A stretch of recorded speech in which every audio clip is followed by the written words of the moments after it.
Hello friends, welcome to the another session of Manufacturing Engineering 1. Last lecture में हमने देखा था about the rolling process of metal working process. Metal working process की rolling process के बारे में देखा था। आज हम देखेंगे फॉर्जिंग प्रोसेस के बारे में।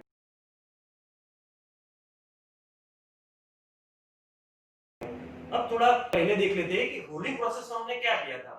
रोलिंग प्रोसेस दो तरीके से होती थी, हॉट रोलिंग प्रोसेस और कोल्ड रोलिंग प्रोसेस। तो फॉर्जिंग प्रोसेस भी वही दो तरीके से होती है, हॉट फॉर्जिंग प्रोसेस और कोल्ड फॉर्जिंग प्रोसेस। अब हॉट फॉर्जिंग प्रोसेस में हमको आगे रोलिंग प्रोसेस की तरह ही है कि हॉट रोलिंग क्या होता है, तो मेटल को अबोव रिक्रिस्टलाइजेशन टेम्परेचर पे हम हीट दे देते हैं। तो फॉर्जिंग में सेम वही है, मेटल को अबोव रिक्रिस्टलाइजेशन टेम्परेचर पे हीट देंगे। वैसे ही कोल्ड फॉर्जिंग में क्या होगा, तो cold forging process below recrystallisation process और एट रूम टेम्परेचर होगी। अब देखते हैं कि फॉर्जिंग प्रोसेस रोलिंग प्रोसेस से कैसे डिफर है। हमने देखा था रोलिंग प्रोसेस में कंप्रेसिव फोर्स देते और कैसा है, कंटीन्यूअसली हम उसके अंदर कंप्रेसिव फोर्स देते थे। हालांकि फॉर्जिंग प्रोसेस में हम क्या देंगे कि इंटरमिटेंटली हम उस पे फोर्स देंगे, मींस के इंपैक्ट लोड देंगे कंप्रेसिव, रिलीज करेंगे, लोड देंगे और रिलीज करेंगे। तो वैसे हमारा पूरी प्रोसेस कंप्लीट होगी, तो उसको बोलते हैं फॉर्जिंग प्रोसेस। अब सिंपल वे में उसकी डेफिनेशन देखते हैं हम। तो फॉर्जिंग में be defined as a metal working process by which metals and alloy are plastically deformed to the desired shape by the application of compressive force। देखा, by the application of क्या होता है, हमको प्लास्टिकली डिफॉर्म होता है by the application of compressive force। उसको compressive force देके हम उसको प्लास्टिकली डिफॉर्म कर सकते हैं और उसके डिजायर्ड शेप एंड साइज में कन्वर्ट कर सकते हैं। फॉर्जिंग में बी डन आइदर हॉट और कोल्ड। आगे हमने देखा है कि फॉर्जिंग भी हॉट फॉर्जिंग प्रोसेस और कोल्ड फॉर्जिंग प्रोसेस दोनों तरीके से कंप्लीट हो सकती है। अब देखेंगे various types of forging process, उसका क्लासिफिकेशन देखते हैं।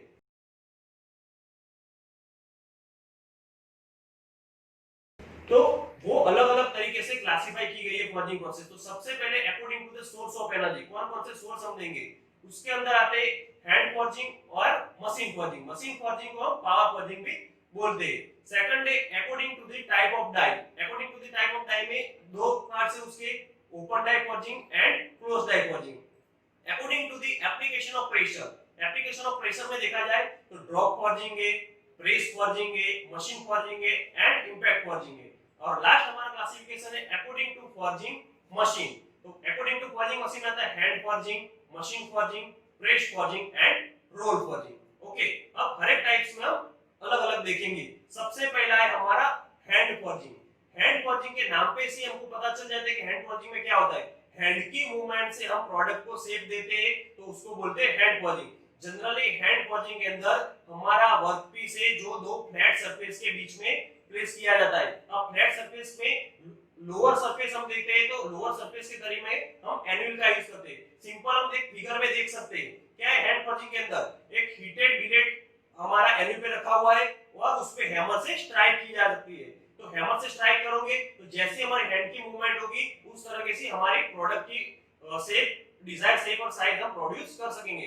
जनरली एग्रीकल्चर इक्विपमेंट से ये उसमें हम देखते हैं कुल्हाड़ी है, दातरडा है, तो वो सब हम इजीली हैंड फॉर्जिंग की मदद से प्रोड्यूस कर सकते हैं। ओके, तो ये था हैंड फॉर्जिंग। अब देखते हैं पावर फॉर्जिंग। अब हैंड फॉर्जिंग में हम लोड कंप्रेसिव फोर्स है वो लिमिटेड दे सकते हैं। अब कोई ऐसा कोई प्रोडक्ट हो हमारे के उसके अंदर हाई कंप्रेसिव फोर्स की जरूरत पड़े, तो उसके लिए हमारे पास एक पावर फॉर्जिंग मींस कि पावर फॉर्जिंग का एक मशीन होता है। उसके अंदर लोअर डाई होती है और ऊपर से रैम होती है। तो रैम से हम क्या होता है, हाई कंप्रेसिव फोर्स उस पे इंपैक्ट कर सकते हैं। देखो, for producing big size components where plastic deformation and compressive force is required larger than hand forging. Hand forging से कंप्रेसिव फोर्स ज्यादा चाहिए, तो तब हम पावर फॉर्जिंग का यूज कर सकते हैं। In this process power hammer और press is used for getting the different shape. तो उसके अंदर पावर हैमर और प्रेस का यूज होता है उसके अलग-अलग शेप प्रोड्यूस करने के लिए। ओके, अब आगे देखते हैं हम इंप्रेशन डाई फॉर्जिंग। अब इंप्रेशन डाई फॉर्जिंग को ओपन डाई फॉर्जिंग भी बोलते हैं।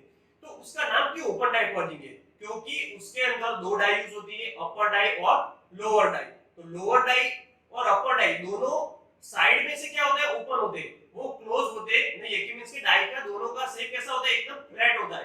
तो इसके लिए उसको ओपन डाई फॉर्जिंग भी बोलते हैं। अब इसके अंदर जनरली हमको क्या होता है, लोअर डाई क्या होती है, फिक्स रहती है और अपर डाई की मूवमेंट होती है। अब लोअर डाई और अपर डाई के बीच में एक सिंपल ब्लॉक रखा गया है और जनरली इसका हमको शीट्स बनानी हो मेटल की या फिर हमको सिंपल ब्लॉक्स बनाने हो तब इंप्रेशन डाई और ओपन डाई फॉर्जिंग का यूज कर सकते हैं। इसके दूसरे कोई शेप हम इजीली अंदर दे सकते नहीं है। अब आगे देखते हैं क्लोज डाई फॉर्जिंग। तो close die forging open die forging से कैसे डिफर है? हमने देखा था, देखो ओपन डाई फॉर्जिंग में दो फ्लैट सरफेस थी।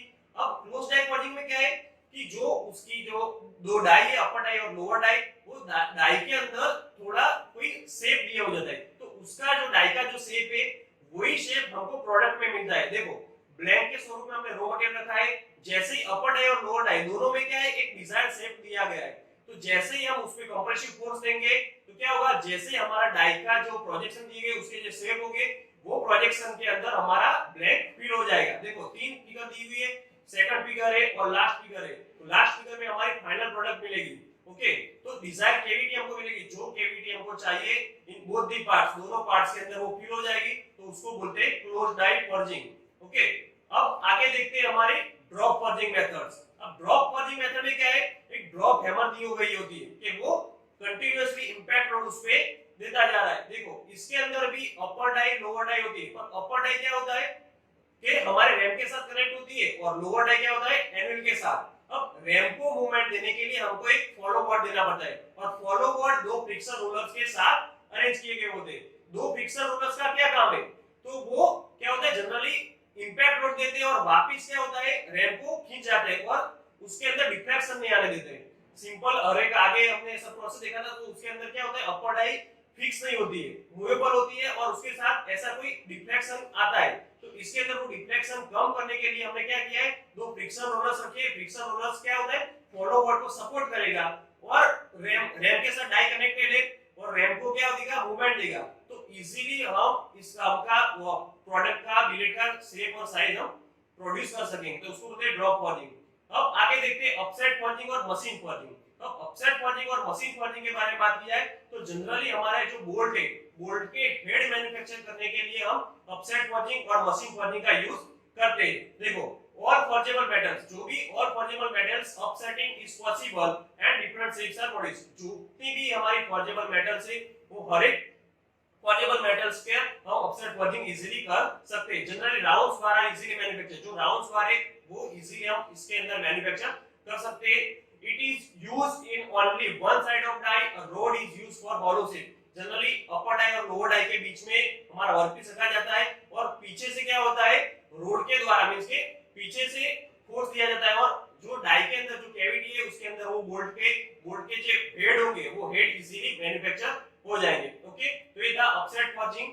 अब आगे बात करते हैं हम प्रेस फॉर्जिंग के बारे में। अब प्रेस फॉर्जिंग ड्रॉप फॉर्जिंग की जैसा ही, ड्रॉप फॉर्जिंग में क्या था, दो रोलर्स दिए गए थे दोनों फॉलो बोर्ड को सपोर्ट करने के लिए।